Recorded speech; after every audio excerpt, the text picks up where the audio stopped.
Mirasee. Hey, I'm Csaba Borzasi, and you're listening to Making It. I help heart-centered entrepreneurs engineer profitable marketing funnels and persuasive sales messages so they can create consistent cash flow while impacting more people around them. I started learning English when I was like 5 years old. I started watching Cartoon Network. We didn't have it, but a friend of mine had it. And it was funny because some of my family members were actually ridiculing me like, oh, why are you learning English? Like, what are you going to use English for? Like, why? You should just learn how to, I come from a rural part. So you should learn how to milk a cow or something like that. So I was always interested in doing something that other people weren't doing. And this early on brought me to read more stuff about psychology. Even in my early teens, I was reading stuff about psychology, about philosophy, certain novels and books that weren't really popular, especially in school. And because of this, I kind of felt like a black sheep, to be honest. But I don't know. I just enjoyed it. It was my happy place. I think it was sometime in my teen years during school when there were some school competitions. Basically, you could volunteer to be a part of a group of your school, which would compete against other people in all sorts of fields like math and geography and English and psychology. And I volunteered to be a member of the group when it comes to English and when it comes to psychology. So I think that was the first proper time when I used this. But even before that, I think I was just using it instinctively in my life to just analyze people, to just try to figure out how people make decisions. It was something that I was always interested in. So it's no wonder how I ended up in the world of direct response copywriting and persuasion psychology.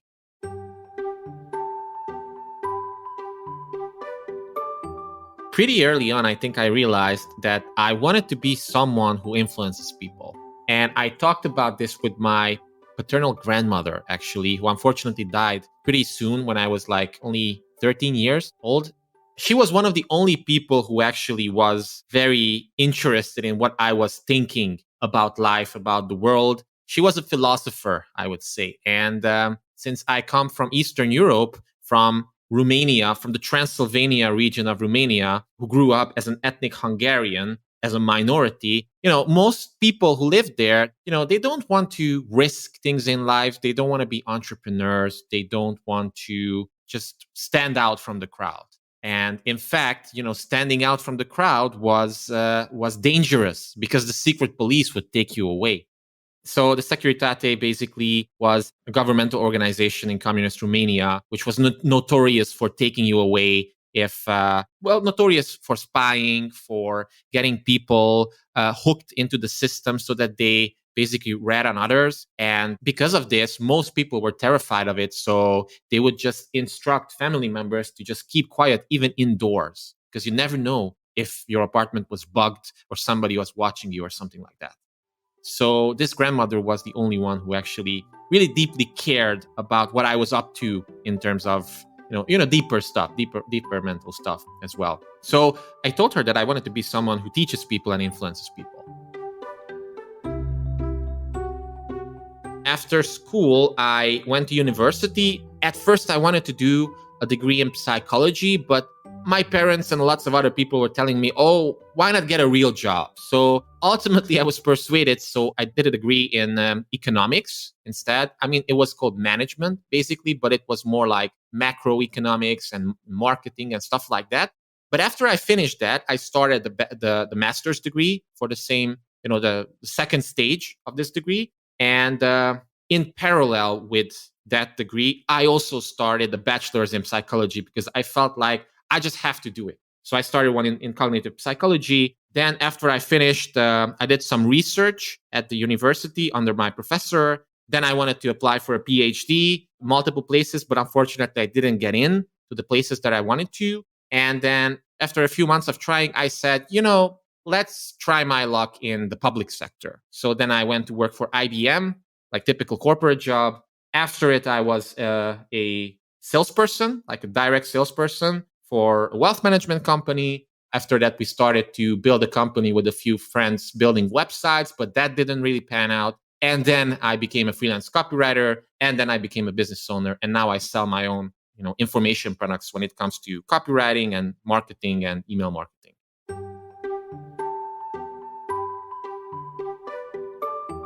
So when I started working as a copywriter, I started on Upwork, and I was as clueless as it gets. I basically gave myself 2 weeks to just get my hands on any potential training or resource that I could get my hands on.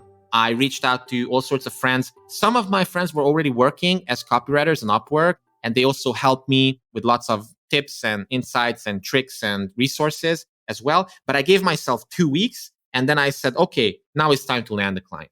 And I think I managed to land my first client in like 1 week or something. So it wasn't like terrible, but it was a sex shop actually. And my job was to write product descriptions for all sorts of male sex toys and sex enhancement thingies and all sorts of things that are probably not too PG.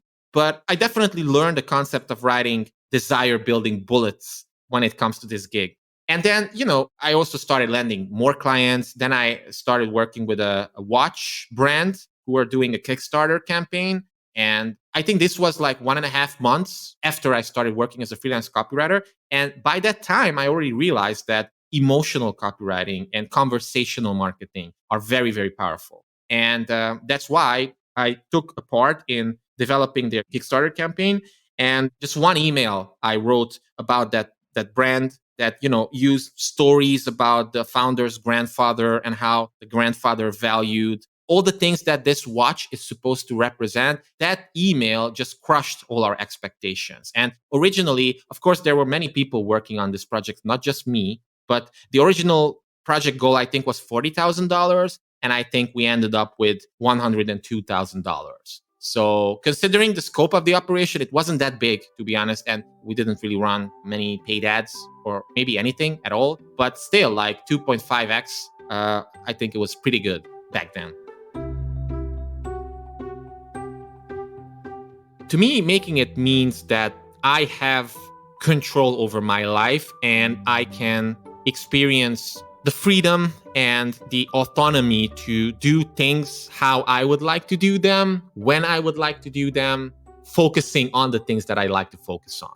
There are 2 memories I have that qualify as making it for me, that qualify as huge milestones. The first one, when I made my first ever digital sale, and I think it was only $49. I launched an email marketing course, like an introductory email marketing course. And when I got my first Stripe notification, it was out of this world. So that will forever feel like I made it. But the other thing that felt like I made it is last year in 2022, when I created my current magnum opus program, which is called Breakthrough Conversions Academy. And I managed to beta launch it with like 40 high quality people. And they went through it and gave me amazing feedback, video testimonials, all that good stuff. And then even Brian Kurtz, who is like a legend in the world of direct response copywriting, and also Kevin Rogers, who is one of my personal mentors, the founder of Copy Chief, Kevin Rogers, they both agreed to do guest trainings in my program because they also liked it so much. So that was a feeling of like, yes, I think I made it. It's very easy to get distracted nowadays. We have all sorts of tech tools and tactics and AI tools and all sorts of marketing automation. But ultimately, it's people talking to other people. And people buy from other people they know, like, and trust as well. So I would say just talk to people. Just try to be helpful. Try to give them value. And great things are going to happen to you because of this. I'm Csaba Borzasi, and you've been listening to Making It. If you go to gameofconversions.com/memoirs, then I've put together a free 7-part course for you that basically breaks down the biggest insights I've learned after breaking down 100 world-class sales letters in 100 days. Thanks again for listening. Csaba out. Making It is part of the Mirasee FM podcast network, which also includes such shows as Course Lab and Just Between Coaches. This episode of Making It was produced by Danny Bermant and Geoff Govertsen. Cynthia Lamb is a supervising producer. Danny Inney is our executive producer. Post-production by Post Office Sound. So you catch the great episodes that are coming up on Making It, go ahead and follow us on Apple Podcasts, Spotify, or wherever you're listening right now. And if you like the show, please leave us a starred review. It's the best way to help us get these ideas to more people. Thank you, and we'll see you next time.